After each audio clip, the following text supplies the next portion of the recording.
Welcome to the Magical Story of Us podcast. We are now doing our fourth part of our magical journey overview.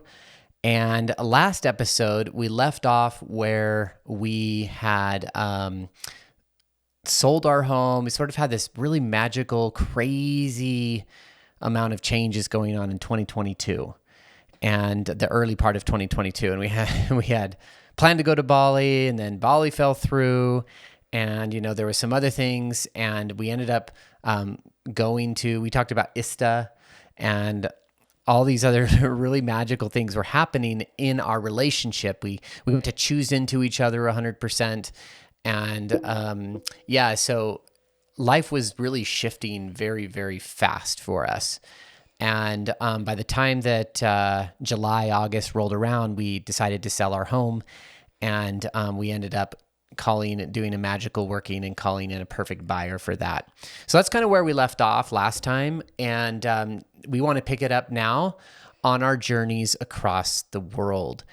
And like I said, this overview, I've kind of mentioned this a couple times in the previous episodes. The overview here is we're sort of less focused on the magical experiences and more just giving an overview of what happened in our life at this time and on our relationship.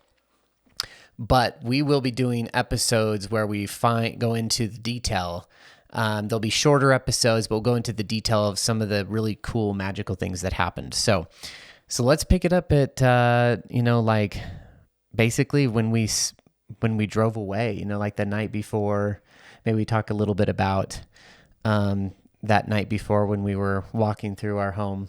Yeah, it was a really surreal experience, honestly, because of the nature of how we sold our home and most all of the furniture in it. We pretty much all of it. left our home that was no longer ours with pretty much most of our furniture still in it. That was a pretty wild, surreal experience, even down to some of the art. The amazing guy who bought our house, I even offered, you can have this photograph and these, I left some of my so we left artwork, our bed. We left the kids' beds, all three of them. the couch, that couch. I missed that couch so much.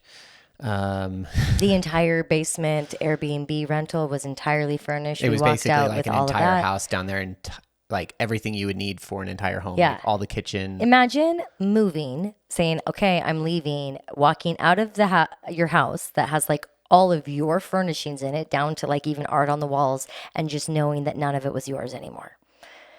We had two, of course. All 3 washer and dryer sets, all 4 TVs. It was like he got the entire house. He got the entire house with everything that was in it. We were a few days late to actually leave the house because we still had some cleaning and some packing. That and was some it. things. And he got sick. He was supposed to move in on a Friday, and then we were not ready for him. And it took us the whole weekend to finally get ready. And then it was like at 3 a.m, we finally had finished everything up, and the kids were already at my parents'. Mm-hmm. And we were like, it's okay, we're ready to go. And we walked out of that house with everything still in it and said goodbye. Yeah. And it was sad. And I remember we sat in the car and we cried, and I recorded a short video of us saying goodbye. And, that house meant a lot to us. One, we had undergone an incredible amount of transformation in the home. 2, we built it, and it took a lot of energy to, into the design work. It wasn't like a fully custom home, but it was definitely customized. And, and it was funny because in the last episode, I mentioned how we went all in, the full fuck yes of life. And that's when we started doing the projects on the yard, and finally painting certain areas and hanging the gallery wall, and doing these things that we had kind of put off because we weren't happy with the home. There was some resentment we held about the neighbor and different things. But ultimately, it was when we chose into the home that the home was like, thanks, finally, I got your heart. Here you go. You can go now. So that was really interesting. So, it was just a really hard moment as parents, and as a family to say goodbye to this life that we had built. And we knew that we would never go back to that. It was, our daughter was in competitive dance. Our son was in competitive soccer. We just had that typical Western family life, especially for Utah, Mormonville.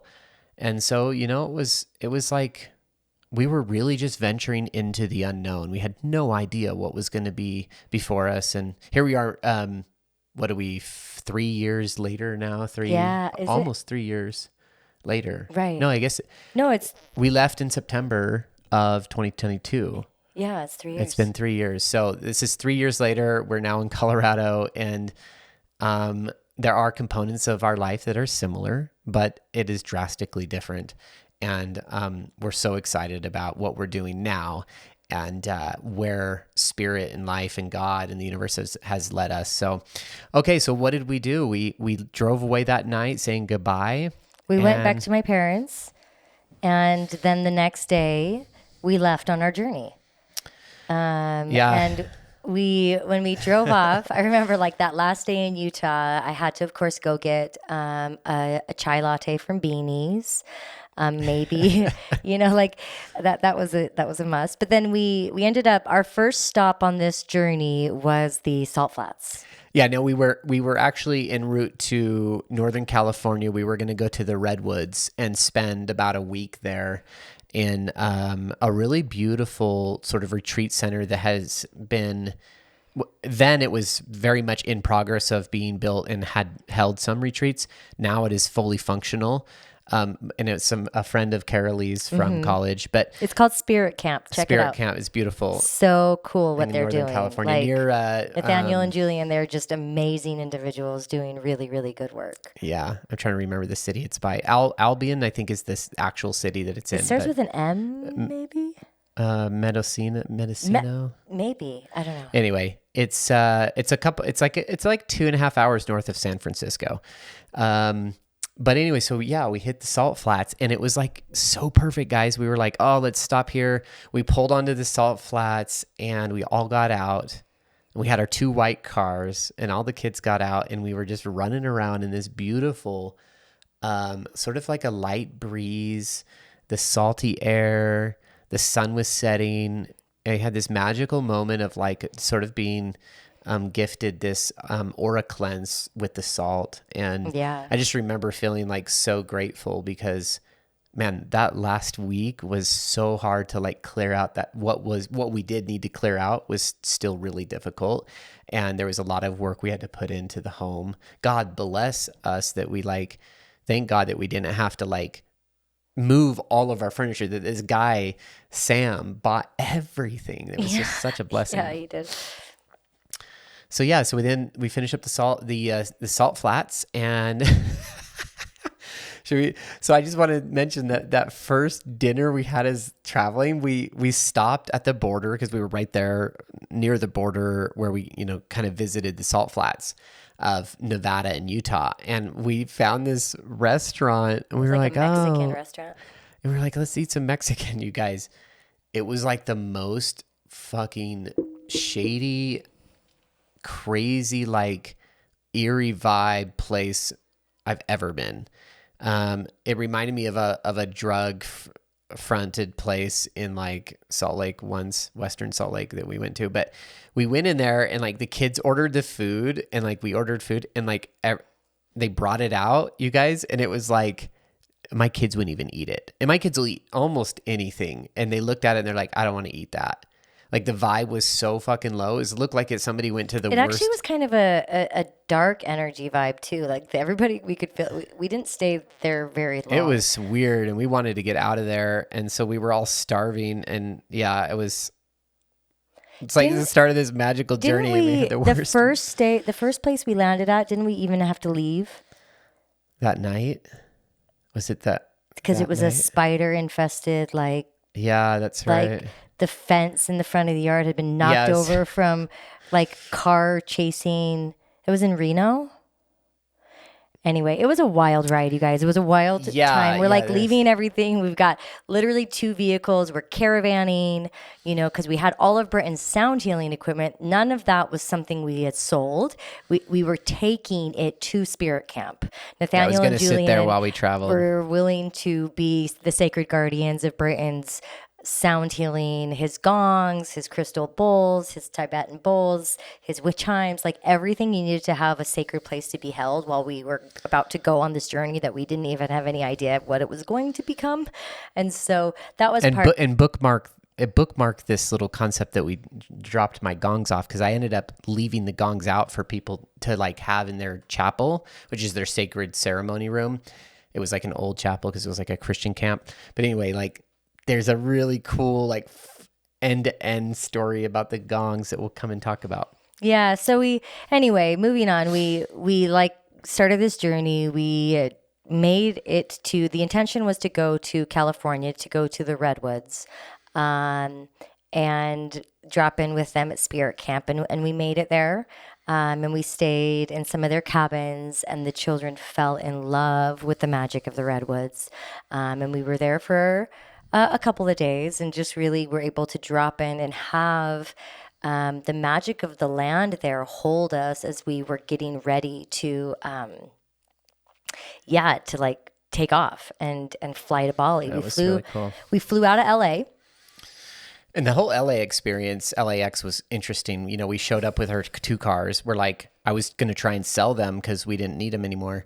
And I was going to take them to like a dealer and just have a dealer buy them. But they offered such low prices. I was like, no way, I'm not going to do it. There was something in me that just couldn't do it. I also tried to sell them on Carvana 3 times, and Carvana would not do it because I was like in California and they were registered in Utah. So even with like a lot of negotiation with them and talking to them, they still could not pull the trigger on buying my cars, which would have been actually a pretty decent price. But when I took them to the dealer was like offering me like another 30%. Lowball. It was so So low. I was like, no. So we ended up leaving our cars in LAX on the top of the parking. With no idea when we were, like no plans to come back to the States. Yeah. So we quickly, Carolee like called her brother. Her brother was like, my brother lived in Vegas. Rest in peace. Was kind of be coming in like 3 or 4 days later to LA to do some like dental work. Yeah. So we were like, hey,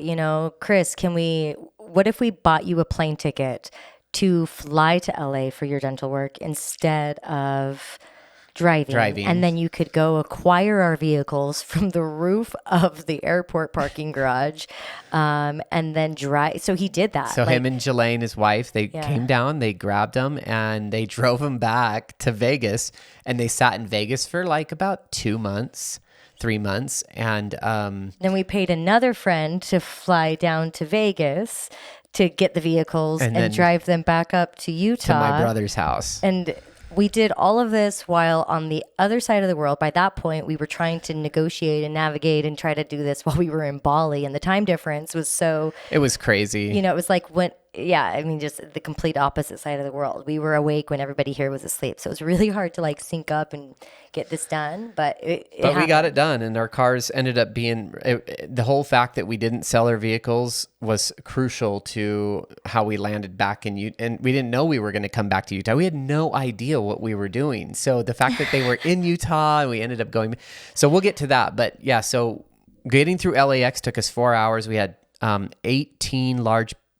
18 or no, was it 21 pieces of luggage, and then backpacks, and we moved through with little kids. We moved all of that luggage from the top of the garage parking down, and then managed to get it over to it took us 4 hours, and then we had issues with the tickets and all of this stuff. It was actually quite an ordeal. And I'm so glad we gave ourselves that much time, because honestly, we walked up to the gate like as they were completing boarding. Yeah, it was insane. Like 4 hours. And we were busy the entire time, like doing something, engaged with the kids. Like it was really hard. Like it was our kids like, I mean, we'd been to the airport before, but like it was not an international airport. Nobody but been really to that busy of an airport, and all of us, and like making sure Eva didn't get lost. Yeah, I mean, for context, Eva turned 2 while we were in Bali. Yeah, so she wasn't not even 2 yet. Yeah, she wasn't even 2.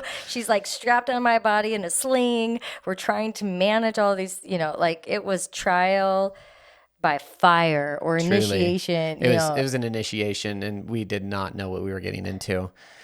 But we made it through. We got to Bali, and so did our help that we'd hired, lovely Sophia. I love Sophia. And I really miss Sophia. And she's got a little baby Evan now too.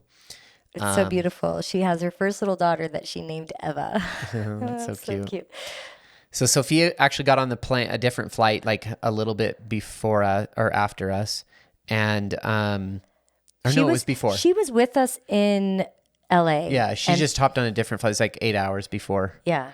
And so she flew down, and then we got on the plane and we flew down, and we all got to Bali and met up and finally got to our yoga teacher training, which started the very next day after we arrived. So we had like 1 day to plant into this little, what did they call it?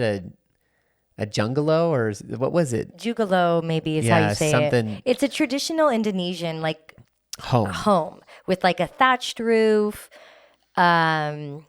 Yeah, everything about it was a traditional Indonesian home. Yeah, and it was like, it was definitely like a step up from camping, but it wasn't like really for 6-7 people. Yeah. It was quite tight quarters. Do you remember when we were there and we like had the lights on and it was sunset, and then all of a sudden the entire house was filled with flying bugs, and we were like, what the actual F is going on here? It was crazy. Hurry, turn all the lights off. Oh my goodness, there's an infestation. Like I remember Libby she comes out of, because there was like this upstairs, you walk up these like really rickety ladder thing, and there was like a kind of like a bedroom up there with another little space, and Libby goes to go up there, and she comes out and she's like, Dad, there's like a zillion bugs flying around up there. I'm like, oh, what, is there like a few? And I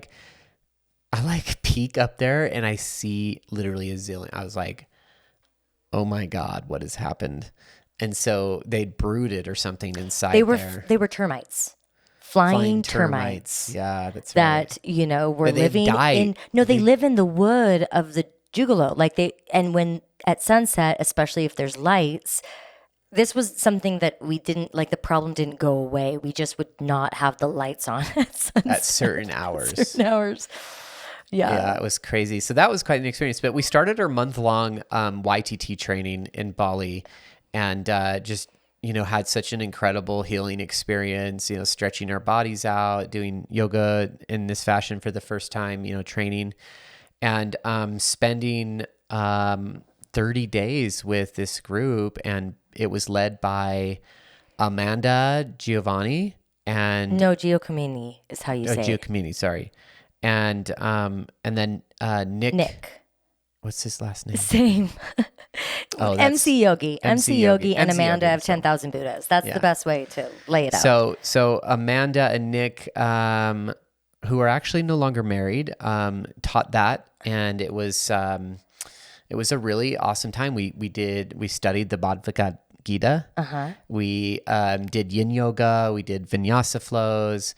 We had a guy come down that was like teaching us about the body, and he was actually really cool. His name was Adam. And so we did all this stuff, and then we did our final, what is it called? Like the test or whatever, the exam, and we both passed with flying color. It was just a fun time, and we were like, just living near this black beach. It's like the lava sand, balsamic sand, balsamic. What's the rock name? It's I forget, the basalt sand. It was basalt sand, and so it was a very black beach. And blue water. Yeah, it was at this place called Balian Beach, and this is on the western shore of Bali. It was a really kind of more remote, like, village, not necessarily as frequently traveled to. So there was just like maybe 3 restaurants, really, like right there. This little resort that had a chalet that was on the coastline. I mean, everything was right there on the coastline. And the thing about Balian Beach that was really beautiful was there was this river that exited out right into the ocean. And the legend had it that this was an area, Balian was all about like the healing waters, and that this river that met the ocean was a place that there had been some great illness or some need for healing. I should have brushed up on what this story actually was, but there was like people would travel to this particular location in Bali for healing with these waters. But that idea of healing with the waters of Bali was a theme that we were actually able to kind of revisit time and time again when we went to like the water temple and had that experience in Ubud. Yeah, there's some beautiful springs on the Yeah, island. there's some really like sacred places throughout the island. And it was really cool to like drop into Bali from the context of like, yes, we were American tourists, but like we came as spiritual seekers and we were able to like live there with our family for this entire month at doing yoga at this like chalet that was all like open during monsoon season, basically. So it was like so much rain. But I as much as like that, So much that rain. was like a lot of rain. There's something so like unbelievably magical about just the somatic memory that I have of like sitting there with Amanda's really gentle voice, reading the Bhagavad Gita as the rain just poured down, just right there around us. Next to Almost this, loud enough that we couldn't hear her. yeah, next to this sacred river, next to this ocean, on this black lava beach. We ended up having a moment with the children with a full moon that happened where we went out to the beach. Remember this? We went out to the beach. We took some incense. We took some candles. We all came with our intention and our offerings. And we gave this like offering to Mama Bali together with the kids right there down where the river meets the sea. And there was this like beautiful healing, beautiful like landing. I mean, it was the kids' first experience with with something that wasn't westernized culture, and to do it in this small little Balinese village, living in a traditional Joglo. That's what I think they're called. Joglo. Indonesian house.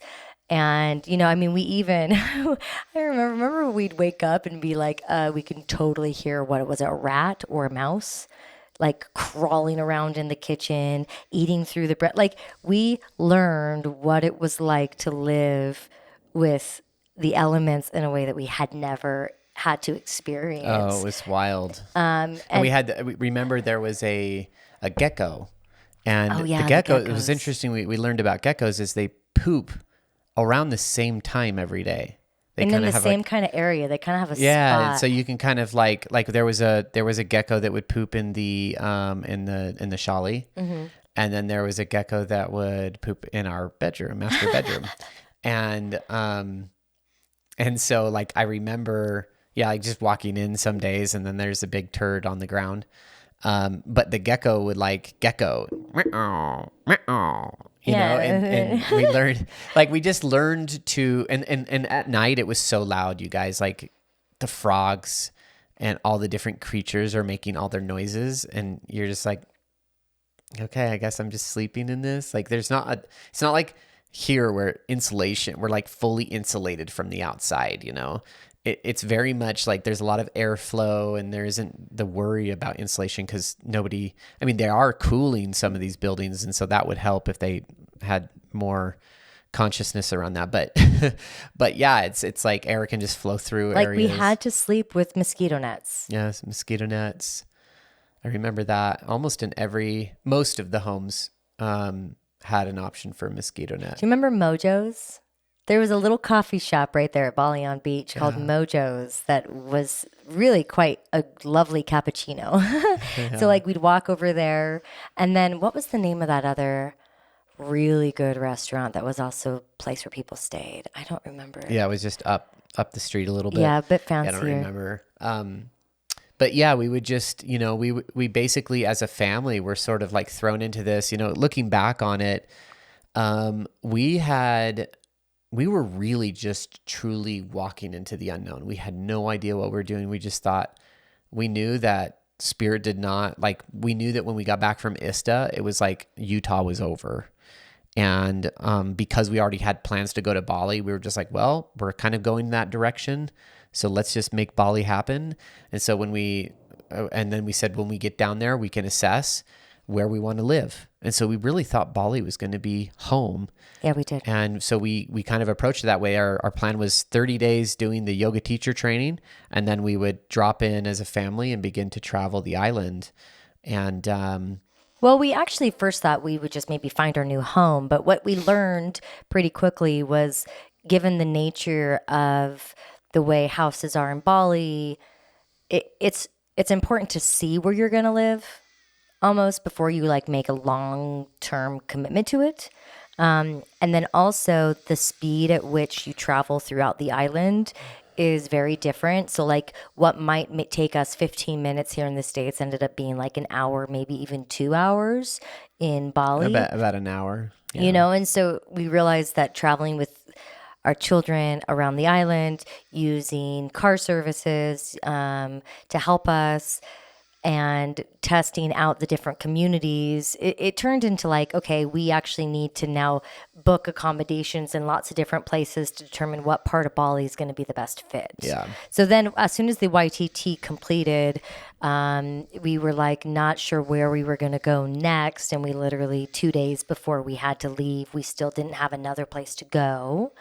And so we finally quickly booked something in Canggu. Canggu was where we went first. Very busy place, very different culture than what we were experiencing in Bali. Canggu is more like a real city, very, very busy, lots and lots and lots of people and motorcycles everywhere. It was just, I mean, the air was bad. Like there was so much that we were learning about this experience, and we could do episode after episode after episode about Bali, but knowing that we want to like cover other parts of our trip in this episode, maybe we won't get all of it.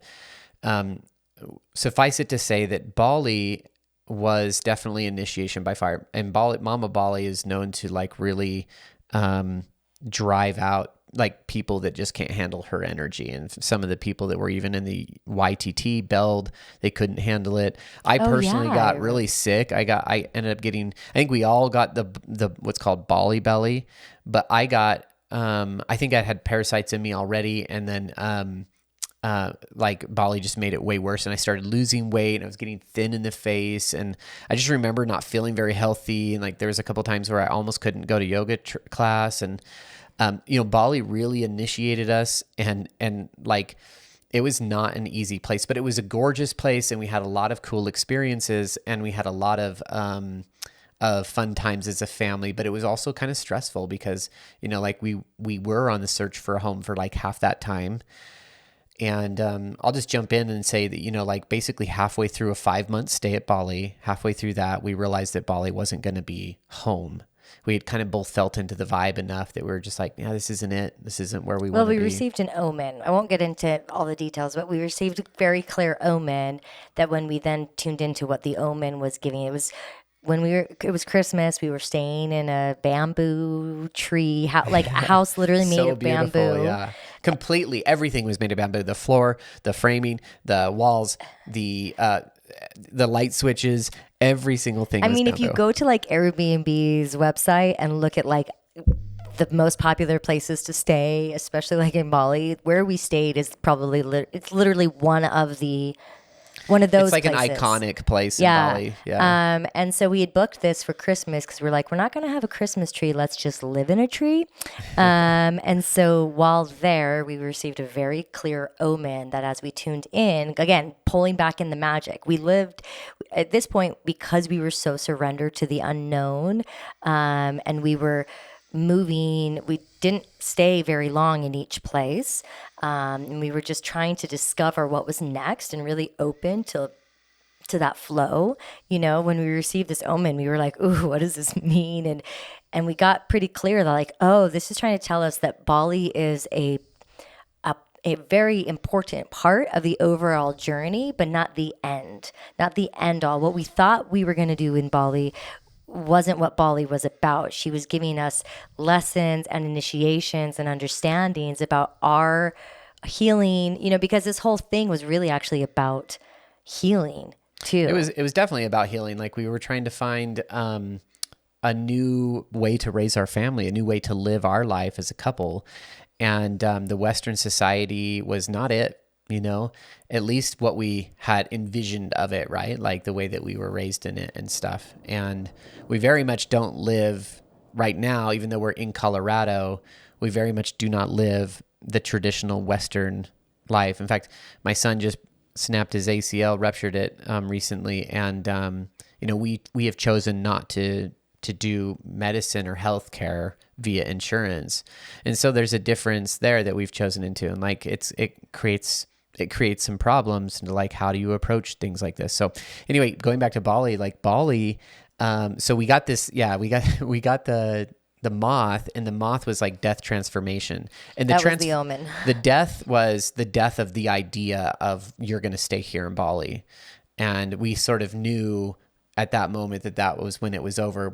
And we sent the kids off like the day after Christmas to a 5-day camp, because we were like, we can't do this anymore. We need some time to ourselves. So we sent the oldest 3 off with into like this overnight camp. It was a Russian 5-nighter. Oh my God, the kids, they grew up a lot in those 5 days. Yeah, we're like, Merry Christmas, kids. For Christmas this year, you're leaving us. We're gonna send you to a 5-day camp. But it was so hard. Like we were struggling. We needed the time away. Yeah. And so while they were away, we got clear about what we were gonna do. We talked to each other. We're like, hey, I don't know if Bali's it. And you're like, yeah, I don't think so either. And so it was like, and what's interesting is right now, like as we're literally filming this, there's been thunder and it's currently raining, and it's totally like it's like Bali's like, I'm here too, guys. Yeah. I'm here with you, because the thunder during the monsoon season was so intense that Eva, because she was tiny, oh yeah, she developed this really solid fear about thunder. It was so. Right. And even now, like she still has a little bit that comes to her when there is a thunderstorm. But there was so much of it, huh? Yeah, there was so much of it. But she's she really likes the story of Midsummer Night Dream. And so now it's like Puck and Oberon are just playing. That's what helps her with the thunder, is that. Anyway, it's just making me think of her and how I totally didn't even give her. She doesn't have a rain jacket. Oh, that's interesting. I should have left her with her rain jacket. That's a tangent into the present day. She's at a school here. So we had Eva for the 5 days. It was like 5 nights, 6 days. And we ended up having some help. There's tons of Balinese women that want to watch kids, and they're so good with them. So, oh my God, the best nannies. But what was crazy was we ended up finding out, like, not this one, but a different one. They would like leave their own child to go nanny. And one of them, we found out, after like several visits, that she had a 3-month-old. And we were like, WTF, you're leaving your 3-month-old to come take care of our 2-year-old. It was just, guys, it was weird. And I love the Balinese women. They're amazing people. They're such a unique culture. Well, it's really raining now. Do we need to close that window? Maybe we need to close that. Do you want to go close it? Yeah, I'll go close it. So we're going from place to place, and we're learning all about Ubud and Canggu, and we go to the North Shores, and after like 3 months of traveling, we invite Carolee's mom and dad to come down, and I think it was just her mom that decided to come, and after some kind of back and forth, and it was a beautiful experience to kind of revisit some of the things we'd visited. She came like in March, so we'd been there for 5 months already. And we just were starting to piece together, okay, well, what's next, And as we were doing that, we were tapping into spirit and like what we really wanted. And when we were going back to Christmas time, Carolee had mentioned that did you get that window? Carolee had mentioned that she wanted to be in France on her 40th birthday, like years before, 5 years. Britton, I want to be in France on my 40th. And I was like, I remember at the time thinking, I don't know how that's going to happen. And then at 4 years and 3 years before and 2 years. And here we are in Bali, and we both had just decided that we weren't going to live in Bali. That wasn't going to be home. And so immediately what opened up to us was every possibility of whatever we wanted. And it was like, oh my God, let's just travel the world. That's what we've wanted to do for years anyway. And then it was like, boom, France on our 40th. So we knew in April we were going to be in France. And, but we wanted to get off the island. We were sort of done as a family. And so we were looking, how do we get off before France? in April, where do we go? And we were playing around with a really cool idea to go to New Zealand.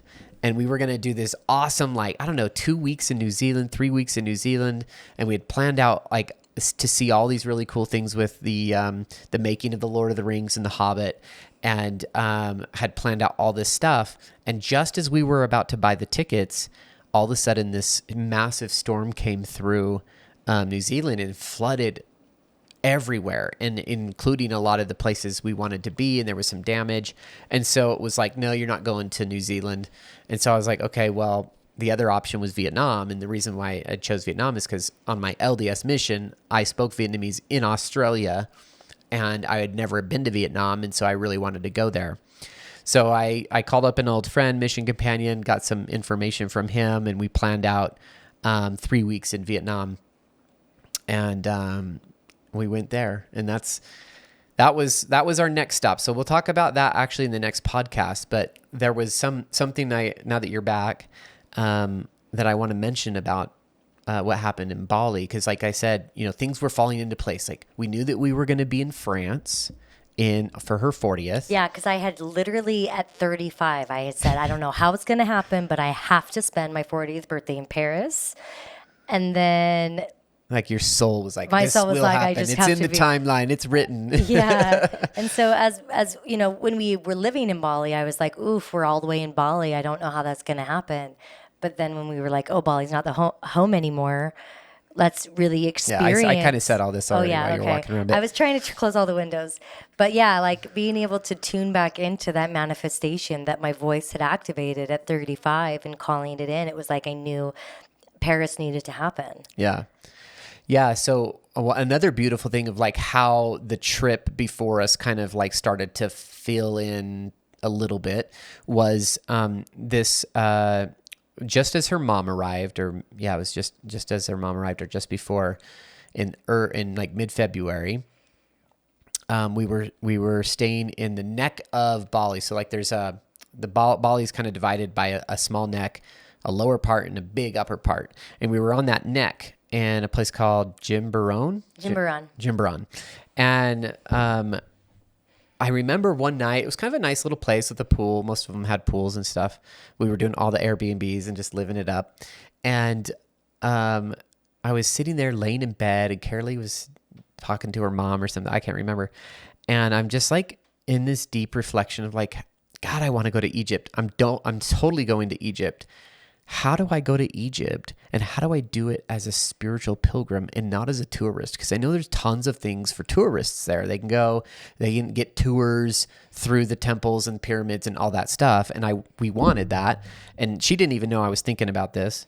Did you mention that we had talked about like kind of the projected timeline, right? Yeah. We had talked about different. We knew France was going to happen. It had to happen for my birthday, but also we knew we'd be there for about 3 months in Europe because the visas, the visa situation, and there was deeply connected. It was evolving to be like a really deeply spiritual pilgrimage. So it was like France, the south of France, Mary Magdalene, the Rose lineage, those ley lines. Like we just needed that, and then we knew that like Ireland felt really good for the summer, and we had already kind of put in motion this idea that Egypt was going to be part of this journey. We didn't know when, but it made sense in the fall because of the weather, the temperature, and so there was sort of this thing that we were tracking for Egypt. And unbeknownst to me, Britton was literally having these thoughts one night, sitting in deep reflection, and so I'm sitting there laying, and I'm like, I'd love to go to Egypt as a pilgrim, a spiritual pilgrim, but not like as a tourist. Is it possible? How do I go in and do that? And I saw myself, I wasn't like in full meditation, but it was deep contemplation. But I was like envisioning myself in the king's chamber meditating. And I was like, man, that's what I want to do. This journey is going to take me there, and I'm going to do that. And then I went to sleep, and we woke up the next morning, and Carolee had sent me an Instagram. Did you see it in the morning or the night before? So here's what happened. It was that morning. I'd like, really good habit of waking up and going straight to the phone device. Yeah, what a great. Anyway. Yeah, it's like wake up, scroll. Yeah. So anyway, no shame.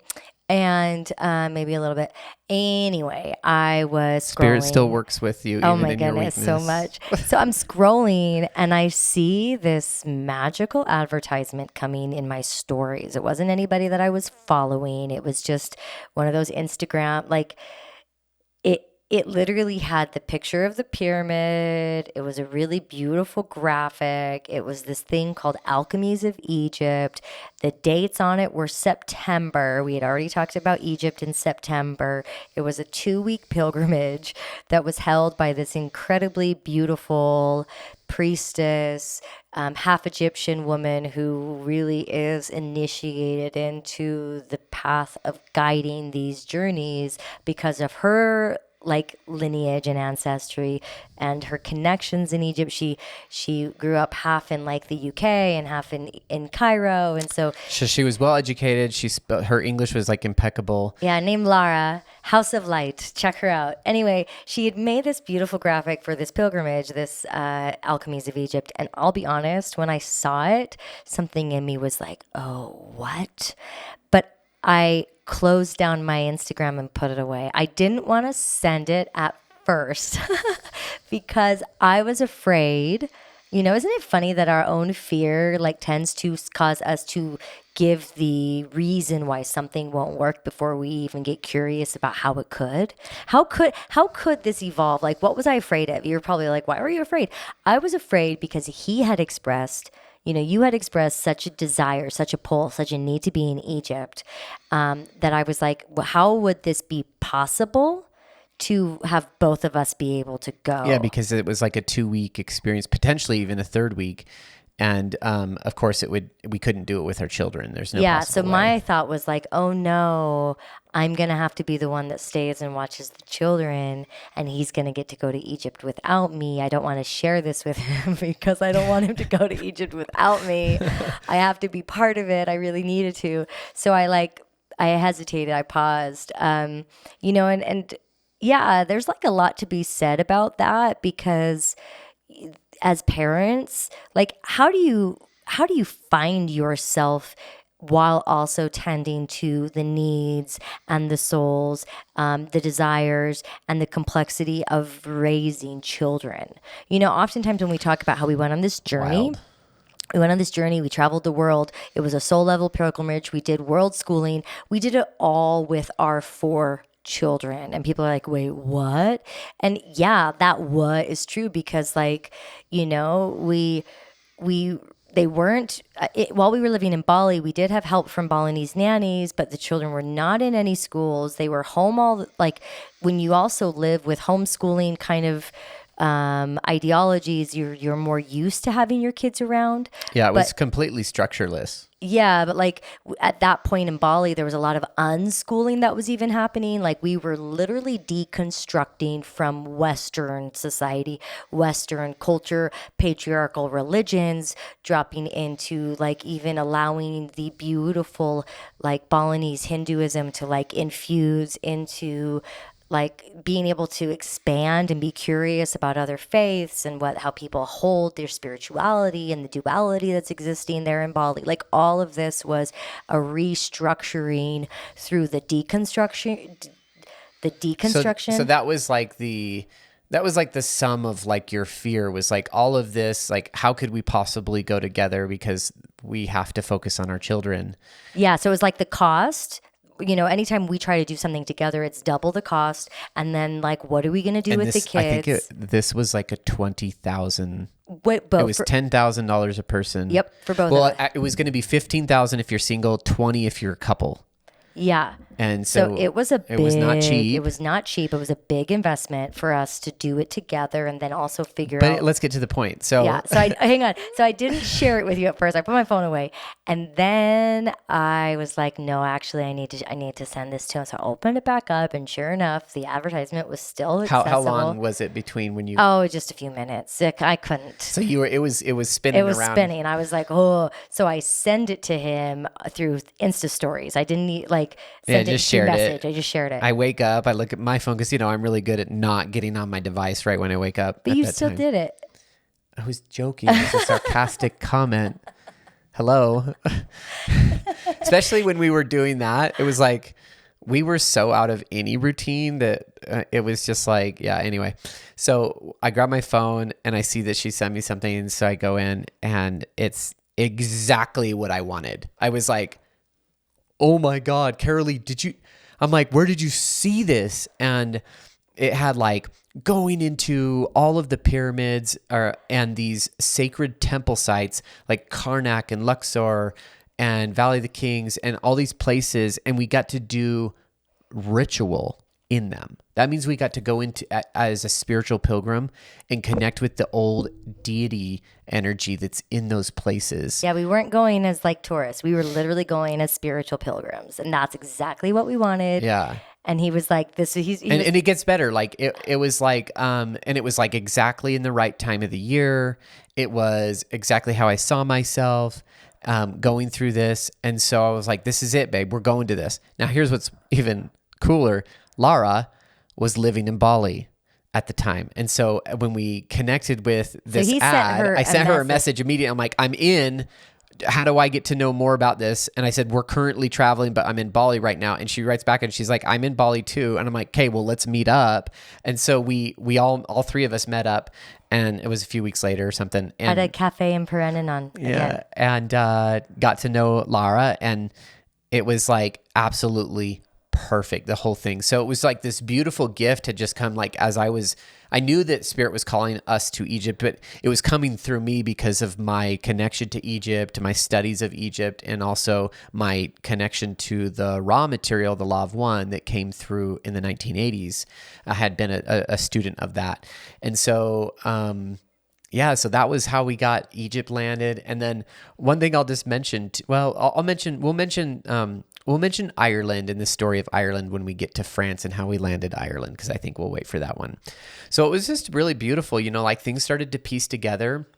Bali had some really transformative moments, and just some getting to see just how loving a group of people, especially when you see what's happening in the United States right now. Like we just had the assassination of Charlie Kirk yesterday. Actually at UVU. Which is in Orem, Utah, which is where we lived. Yeah, I was an adjunct faculty. Taught there for 7 years. I taught at UVU for 7 years. I attended UVU. I graduated from UVU. When we got married, our wedding reception celebration we actually held at UVU. We have a deep connection to UVU and to the culture and community there. We know we have family and friends that were literally at this. Yeah, this is event really sad. yesterday. My sister was there. I personally wouldn't have gone to see Charlie Kirk unless I might have been somebody to ask him really kind of a pushback question. I haven't loved his thoughts, but I appreciate and value free speech. And what happened yesterday should never happen to anyone. Oh, yeah, I mean, and it was just such a tragedy. It was such a professional assassination. So. And there's a lot to discover about that. But, our world is really in chaos right now. Our society is falling apart. And there isn't a true understanding of who's governing what right now. But the Balinese people are so loving, so tender, so slow, so kind.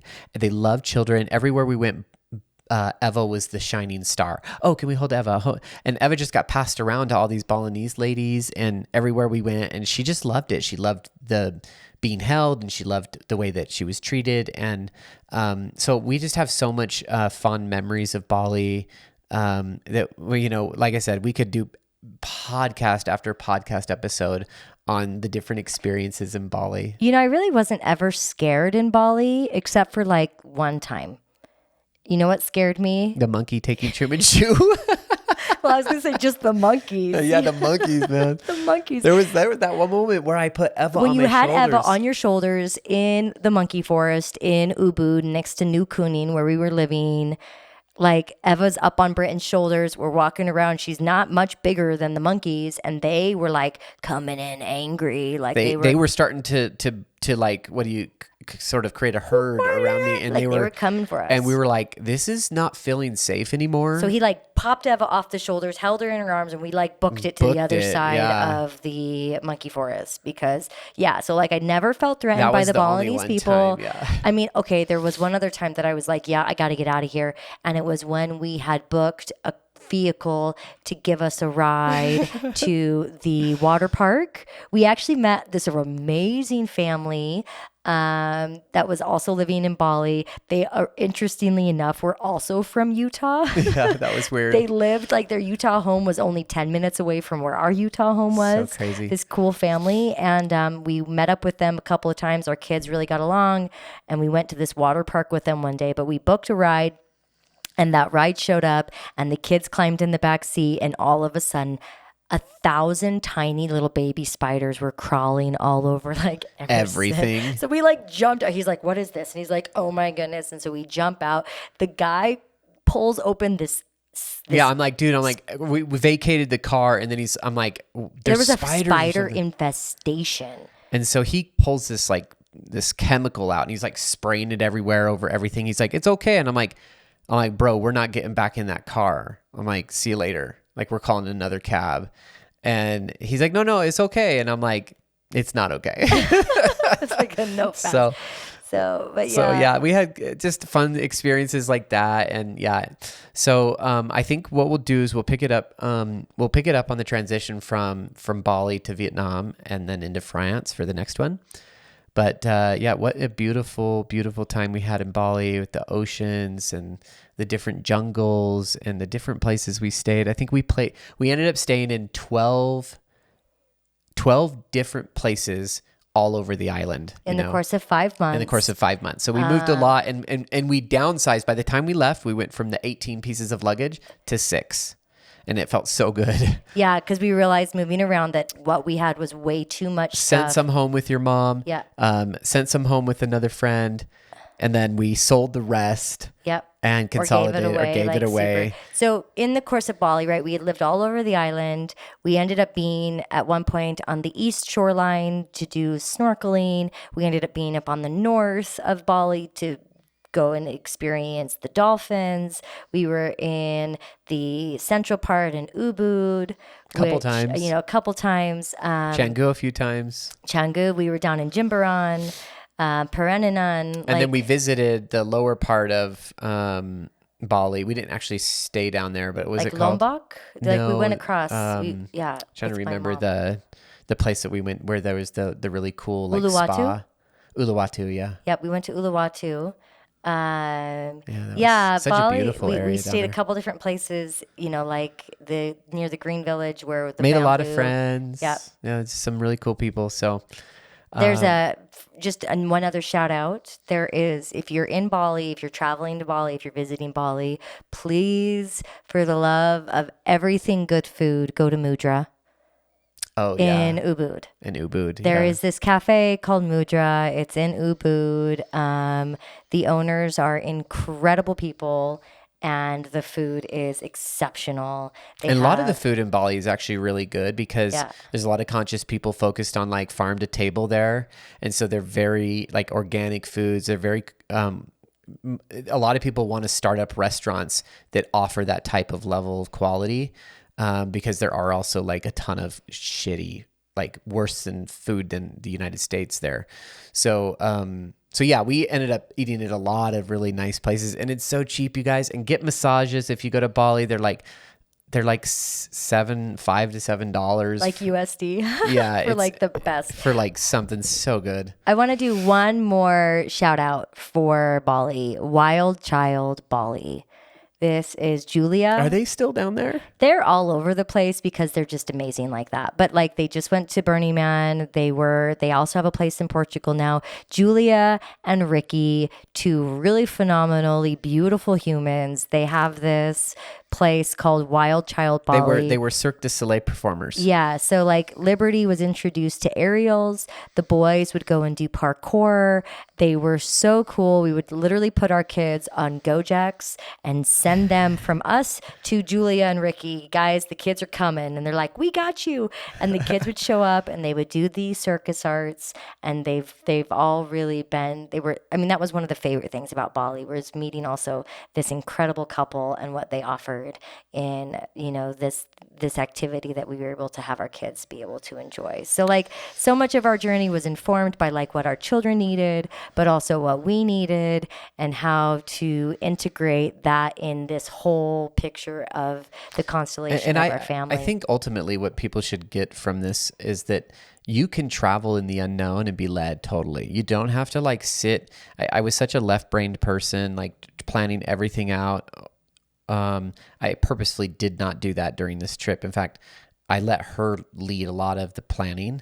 But you really can be led in the dark. It is a hard thing to do. It feels nerve-wracking, especially if you've never done it before, or if you've navigated only a few times. Like it can feel hard several times, all the time actually. But like it is how we maintain the closest connection with spirit, because we don't have things blocking our judgment. We don't have ideas or prejudgments or plans that are getting in the way of what spirit wants to do for us. And because we remained as open vessels to all of it, we were able to like basically have this beautiful spiritual journey that was 18 months long that led us around the whole planet and into some of the most incredible places, visiting 3 of the chakra sites on the planet, almost 4. And just what an adventure it was. So we'll get back to more of it in the future, but I think this was a good place to sign off for today. Yeah. So see you guys next time.